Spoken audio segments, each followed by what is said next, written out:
บายดีอ้ายสบายบิดน่ะนอนนำกันบัดอายคอยลงเอาเมียแล้วก็ลงแล้วซุมคอยก็นอนอยู่นี่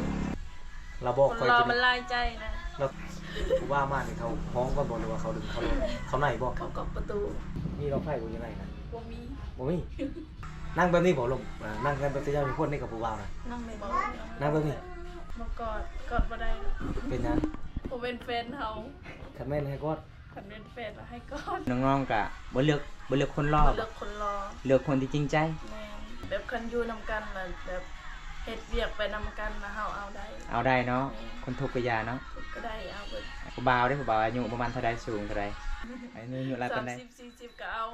เว้าแท้บ่เนาะ แท้ สนุดเด้ คือกัน คือกันบ่ ผู้ว่ามาผู้ดี ถ้าผู้เดียวมันจะมักผู้ใดจะเอาผู้นั้น อืม จะมักคอยก็จะเอาคน อืม ผู้นึงเลยนอนมันบอก บ่ลมนำกันได้ เดี๋ยวนุ่งกัน สมมติว่าผู้ว่าเลือกเลยสมมติผู้ว่ามาหาชาวล่าเอา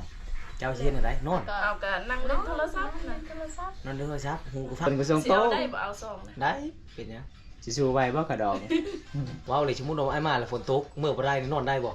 นอนบ่ได้อยู่ห้องนอนอยู่นอกก็ได้ขันไปเฮือนพอเฒ่าแม่เฒ่าก็อดก็บ่มีไผมักนะคันมีข่อยสิเฮ็ดอยู่ดอกข่อยเอาบ่หลายดอกเอาบ่มีไผมักเด้ ถ้าเจ้าย่านแต่บ่ได้ผัวข่อยเบิ่งน่ะไผก็ตามคันเว้าหลายเนี่ยข่อยเว้าเป็นยังบ่เว้าหลายๆคันเว้าหลายยันเขาบ่มักยันเขาปะอันนั้นอีไร ยันบ่มีผัว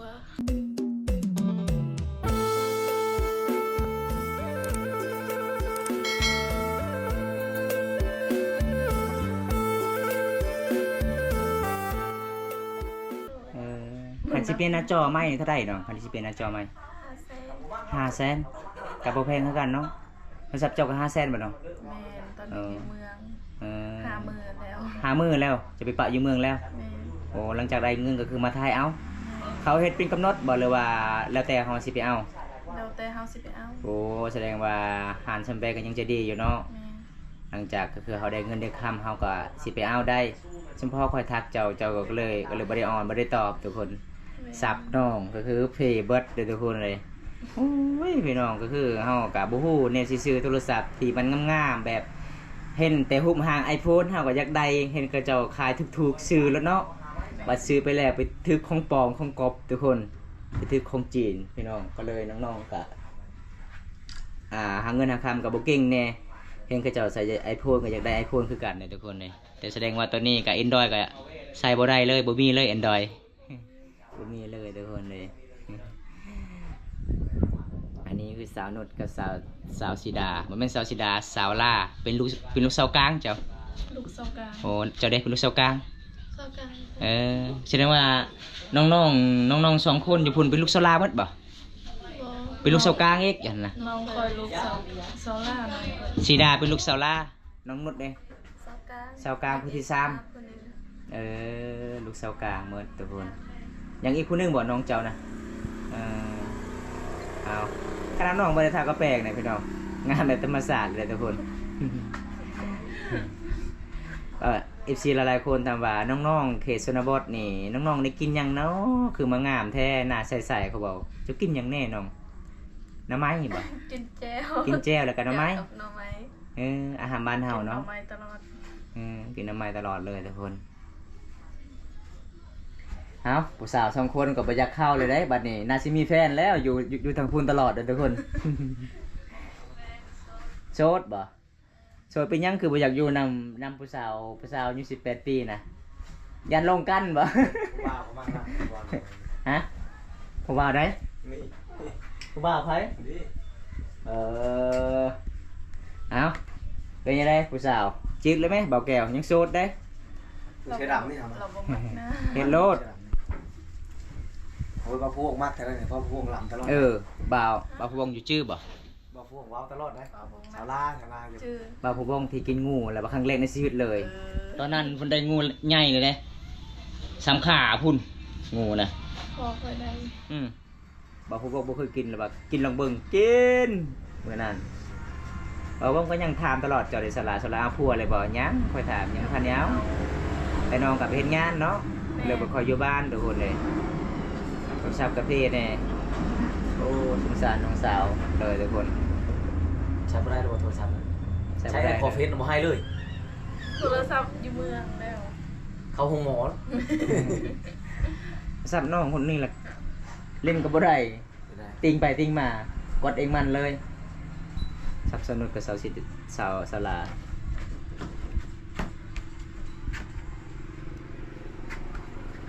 เอาทักทายสบายดีทุกคนเด้อ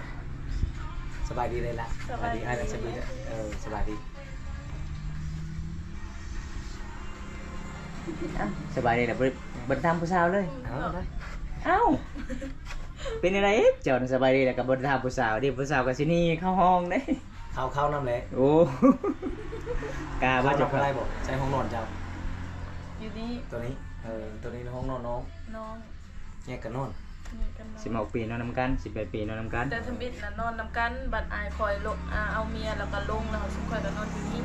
เดี๋ยวนอนกันนอน คันนอนนำกันแล้วเป็นหยัง บ่ได้เป็นหยัง อึดอัดบ่ แยกผู้บ่าวได้รุ่นน้อยรุ่นใหญ่ แม่น อ๋อ ครับ ทางนั้นน่าจะดังหลาย เฮาสองคนกับมาน้องมี อย่าดังไรเนี่ย ไม่ค่อยๆนี่ มันดูดอยู่เลย มาดูกัน นี่กับเงินทองสิมาให้ เป็นยังไงเบาแก้วระหว่าง2คนตัวใดงามกว่าง ามมาชอง งามมาซองหรือผู้ใดใจกระเจ็บบ่ อืม ถ้าบ่เลือกคันเลือกผู้ใดใจกระเจ็บก็ให้ผู้บ่าวฝั่งไทยมาเลือกเองแล้ว ชาวลาวคนงามเขานำมาแต่งานละปื้บผู้ใดเอาถึงงานละปื้บงาม งามอยู่ไสหันงามมีผู้มักแล้ว ๆนี่แหละเจ้าบ่อยากเอา ไผ บ่อยากได้ ไปเอาดอก เจ้าจะได้แต่คนรอค่อยรู้จักนะน้องสาวเจ้าเอา นะ เราบอก คน ค่อย รอ กิน มันลายใจนะ เราตื่นค่อยกินนี่เราเอาเอ้ยค่อยมักแต่คนรอได้ปะ ได้ เจ้ามาถามบ่เชื่อค่อย แม่นบ่ เราเอาเอ้ยค่อยมักแต่คนรอนี่ผู้ว่าบ่รอมาลินน้ำเราบ่ลุก บ่นะเอาลม จะล็อกประตูห้องบ่แรงนะ ล็อกบ่ได้ ล็อกบ่ได้ผู้ว่ามานี่เขาห้องก็บ่หรือว่าเขาดึงเขาลงเขาไหนบ่ เขากอบประตู ก็ประตูเขา คอเด้ ฟังเชียงก่อนบ่ผู้ใดบ่คนบ่รู้จักแล้วบ่ลุกบ่หรือว่าคนผู้ว่า ลูก บ่ เบิด ลุก ลมเบิด ลุกเบิด อืม อันนั้นมาบ่แรงก็ลุกบ่ ข้อยก็ลมเบิดนะ ลมเนาะมีเราไฟบ่ยังไงนะ บ่มี บ่มีทักเถอะบ่บุตา บ่มีเงินซื้อๆหรือว่าบ่มักดอกไฟ บ่มีเงิน เออ น้อ แส ง ดง ชายจะว่าบ่อยากได้ดอกไฟได้แล้วอ่ะนะ จักแล้ว ไอ้งอนเราบ่อยากได้ได้แล้วว่าดอกไฟนะ คำบอกเบาเขานี่ก็คือตำกันเลยได้บ่แก้วไว้บ่มีดอกไฟ เฮ็ดได้ยินหน้าผู้ว่าวจ้ะ เอาโทรศัพท์ยังเอา โทรศัพท์ยังเอาจังน้อยได้ผู้ เปิดดอกไฟ จังน้อยได้ผู้โปโลเนาะอันนี้ชื่ออายกันบ่ไหนๆคือบ่ให้เขาติดดอกไฟให้กันนะไฟฟ้าก็มี มันมีลายเลยเด้ดอก มีหลายก็บ่ได้ติดดอกไฟอยู่ในห้องนะบ่ว่า บ่ติดก็ได้ ตั้งมืดเนาะตั้งมันมืดเนาะดีแล้วผู้ว่าวลุ่มเลยยันอายกันนั่นน่ะเนาะ ขันค่อยเนี่ยเขาติดดอกไฟเขาเลือกผู้บ่าวล่อๆรถมาเอานะคำผู้บ่าวบ่ล่อเขาว่าค่อยสินอนเด้ออายเด้อข่อยบ่สบาย อันนี้จักบ่ล่อแล้วมันมืดจังหน่อยก็ตํกันผู้บ่าวมาหานะ เขาเฮ็ดเพื่อผู้ ลมเบิด ลมมัดบ่ เขาเฮ็ดเพื่อผู้บ่าวนะบ่าวบุตายันผู้บ่าวบ่กล้ายับเข้าขัดเจงนี่มันบ่มืดผู้บ่าวตูดเข้า แสดง นั่ง ว่า ไกลกันบ่ บ่ บ่นั่งไกลกันนั่งใกล้กัน นั่งแบบนี้บ่ลงนั่งกันแบบเจ้าเป็นคนนี่กับผู้บ่าวนะ นั่งในบ่ นั่งแบบนี้มือกับแบบนี้ บ่ มือกับก้อนเลย บ่แม่น บ่ก้อนบ่ บ่กอดบ่ได้ เป็นหยัง บ่เป็นแฟนเฮา คันแม่นให้ก้อน คันเป็นแฟนแล้วให้กอด ก็คอเป็นแหละเฮาเป็นแฟนกันเนาะคันผู้บ่าวว่าเฮาเป็นแฟนกันเนาะเชียร์นะเจ้าสิตอบนั่นนะ ข่อยบ่ฮู้ บ่ฮู้ข้อยกระโดดก้อนแล้วแหละ แสดงว่าน้องๆว่าผู้บ่าวบ่ล่อก็ลมได้ก็คือน้องๆก็บ่เลือกคนล่อ เลือกคนรอ เลือกคนที่จริงใจ แม่น เออ เลือกเป็นคนจริงใจ รวยจนเด้ เอาเบิด เอาเบิดเลยทุกคนแสดงว่าน้องก็บ่ได้เลือกคนล่อเด้อพี่น้อง แบบคันอยู่นำกันน่ะแบบเฮ็ดเวียกไปนำกันนะเฮาเอาได้ เอาได้เนาะคนทุกข์ก็อยาเนาะ ก็ได้เอาเบิด ทุกคนเลยผู้บ่าวเด้อผู้บ่าวอายุประมาณเท่าใดสูงเท่าใดอายุหลายปานใด 30 40ก็เอา เว้าแท้บ่เนาะ แท้ สนุดเด้คือกันบ่คันเอาผู้บ่าวอายุ20ปีเป็นจังไดบัดนี้ 20ปีก็ได้ถ้าเรามัก ส่วนหลายผู้ใดเอาอายุ20ปีนี่ ติดสาวน้อยเนาะส่วนหลายเนาะ แม่ ก็จะเป็นผู้สาว น้อยปัด30-40เราบ่ติดดอก เอาเบาแก้วโลด30-40นี่ แต่เราบ่มัก เรามามักคันเรามักนี่ผ่านบ่ซั่นนี่ป่ะ ผ่าน โอ้ รอ รอ ผ่านเด้อทุกคนเลยผ่านเลยบ่แม่นผ่านเอาได้ ว่ามาล่มมาแรงเนี่ยแต่เจ้าเฮ็ดได้2คนสมมุติผู้บ่าวมาผู้เดียว ถ้าผู้เดียวมันจะมักผู้ใดจะเอาผู้นั้น อืม จะมักคอยก็จะเอาคน ผู้หนึงเลยนอนแมันบ่ บ่ลมน้ำกันได้ เดี๋ยวนุ่งกัน บ่เลยว่าผู้บ่าวผู้เดียวก็สิล่มนำกัน เอาก็ลมน้ำกัน เออ แต่พอเบาเนาะคันพอเบามักบ่ได้ก็ลม อันนั้นแล้วสมมุติว่าผู้บ่าวเลือกแล้วสมมุติผู้บ่าวมาหาชาวลาเอาเจ้าสิเฮ็ดจังไดนอน เอาก็นั่งเล่นโทรศัพท์นะ โทรศัพท์ นอนเด้อครับหูก็ฟังเขาล่มกันมื้อเช้ามาแล้วเล่าบ่ ฮะ มื้อเช้าไปเล่าควันหมู่อยู่บ่ว่าเมื่อคืนผู้ เราห้องแคมค่อยเด้อ ชอบมึงหมู่อยู่เลยเนาะคันคอยสิตั้งโทรศัพท์ไว้เขาเฮ็ดหยังกันแน่นอนแล้วก็ตั้งโทรศัพท์ไว้คอยบันทึก เอา ไว้ เฮ็ดหยังบ่ได้ดอกอีเฮือนคล คลั่มกอดก็บ่ได้ ำกอดบ่ได้คล ว่าจุดนี้ประเพณีบ้านเฮากอดบ่ได้บ่ ำกอดบ่ได้ บ่ได้เนาะ แม่น คันจะกอดเด้ต้องลงกระล่าง แม่น ป้าลงกระล่างก่อนอีหยังบอกคุณตาคือว่าหลายบ้านเขาว่ากอดได้ ฮะ เขาว่ากอดได้ ไม่ใช่หูผู้สาวถามผู้สาวเลย เป็นบางคน มันเป็นบาง บาง คน คนคือกัน เออ ผู้สาวพอกมาให้ก้อนเนาะผู้สาวบ่บอกก็บ่ได้แล้ แส ว ดงว่าได้เจ้าบ่ให้กอดเอาเฮาพอเข้าใจเลยบ้านนี้ทุกคน คือเราเอานี่คันว่าผู้ใดเรามักแล้วเราเต็มใจให้กอดแล้วกอดได้นะ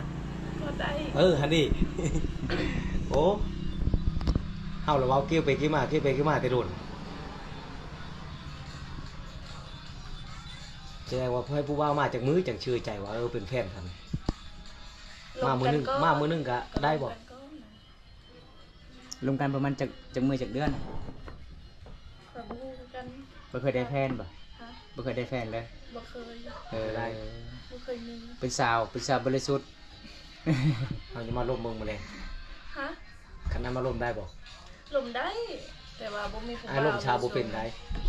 ไอ้ล่มชาวบ่เป็นได้มีแต่เจ้าเอาได้ อ่ะก็เว้าตามนั้นแหละ ไอ้เว้าบ่เป็น จะว่าเดี๋ยวนี้ลมได้แต่เจ้าเก็บเงินละลายรถมาให้ข่อยนะ ไอ้ล่มชาวบ่เป็นมีแต่จะก้อนอย่างเดียว ข่อยก็บ่ฮู้คือกันเดี๋ยวนี้ บ่ฮู้คือกันว่าฮ้องบ่สมมุติว่าเขาจะก้อนนี่โอ้ยบ่ มงดอกเจ้าน้อยอาย บ่สมมุติว่าผู้บ่าวมาแล้วแบบว่าเขาก็ดื้อได้แล้วเนาะผู้บ่าวมืดคือมืดนี่เขายับเข้าบัดนี้ มีแต่เขาบอกว่า เข้าไป ดี คุก ๆ แล้ แล้ว ว ไปดูกับเพราะว่าอยู่ดีๆนะ ช้ำนั้นน่ะอยู่ดีๆก็เขาว่าเขาทูดเขาอยู่ดีๆนะ ไหลลงเลย อย่าว่าฮ้องบอกพ่อบอกแม่บอกบ่ บ่ บ่บอกเนาะ ก็บอกเขาบอกแม่ก็เขาจะเอาหมูกินแล้วเนาะว่ามีคน เอาบ่ชี้ให้ได้เอาเถิดบัญชีให้เฮาจะได้เป็นหนี้เอ้าชี้เจ้ามักคอยเจ้ามือหนุ่มคอยเอายอมชี้ให้มูลละล้านบ่ชี้ได้ของชี้มีจักได้นั่นคือเขาเอานะ กับผู้สาวว่าเจ้าจะกุมกอดเขาบ่ได้กับผู้สาวบ่บอกกันแล้วก่อนละเบิ่งเอาสองคนให้เขาบอกเขาแม่ เอามาชองเลยก็บอกกันให้เฮาชี้เอามาชอง สองคนก็สอง เสี โต ยวได้บ่เอาซองนะ ได้เป็นหยัง สิสู้ไว้บ่กระดอง ตินนี้เอา ดาวเอาก็ได้ บ่เลยใจสุดเลยเนาะ เยอะ เฮ็ดชวนมันนำกันแล้วก็ไปจ่าย นังว่าจังได๋กระดองแหงยังเป็นโทรศัพท์หลายเด้โทรศัพท์น้องๆสองคนก็เพ่หมด พี่หมดเฮาก็บ่เลยบ่มีช่องทางติดต่อจังมาหาเทื่อล้นมันบ่มื้อแรกมาเสียงเคาะประตูเกิ้งๆมันแม่นอายแล้วเด้อลูกเด้อ โดย นอนก็ได้บ่ ฮะ ว้าวเลยสมมุติว่าไอ้มาแล้วฝนตกเมื่อบ่ได้นี่นอนได้บ่ นอนบ่ได้อยู่ห้องนอนอยู่นอกก็ได้ เดี๋ยวได้ไปสินอนอยู่นอกย่านเลย นอนอยู่ห้องนั่นแหละ จะนอนก็ได้สุมค่อยนอนนอกอีก นอนยาวนั่นแหละนอนไผนอนมันอยู่แต่เจ้าก็สองคนไอ้เชียดจังใดเอ้า โอ้นอนบ่ได้ดอก บ่ได้บ่ คล แต่เจ้าก็นอนปิดหูไปทางนั้นห้องกว้างอยู่ ำ ค่อย มันบ่ ค่อย ได้ นอนปิดบ่ได้บ่ มีแต่เจ้านอนผู้เดียว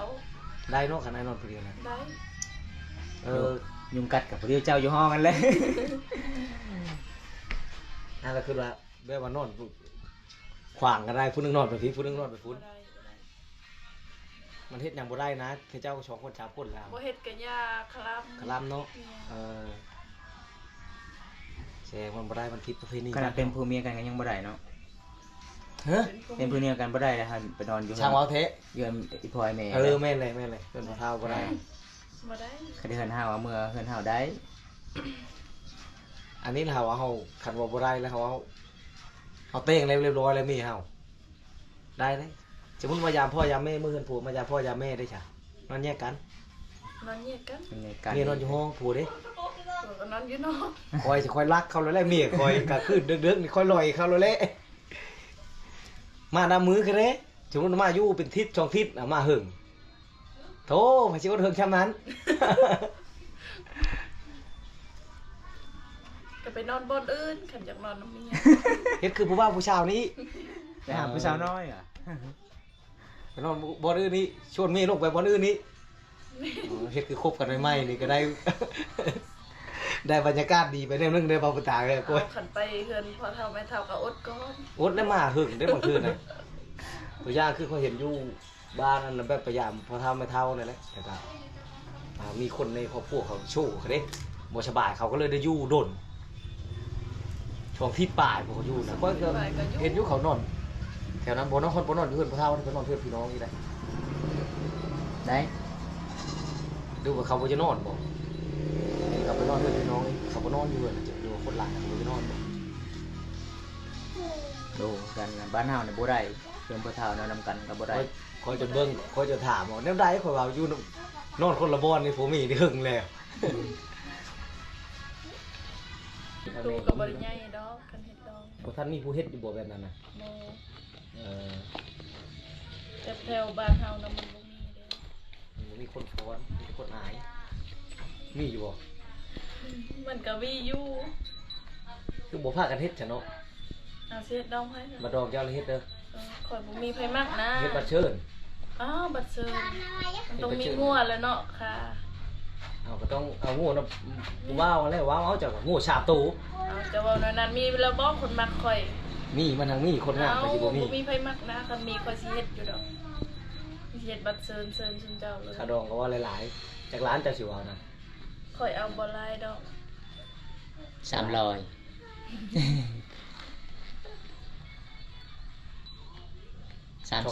้วเว้า ของร้านเนาะ 2 ล้านซื้อยังบ่ได้ดอก 3 ล้าน 3 ล้านได้พอได้อยู่ 3 ล้านเนาะ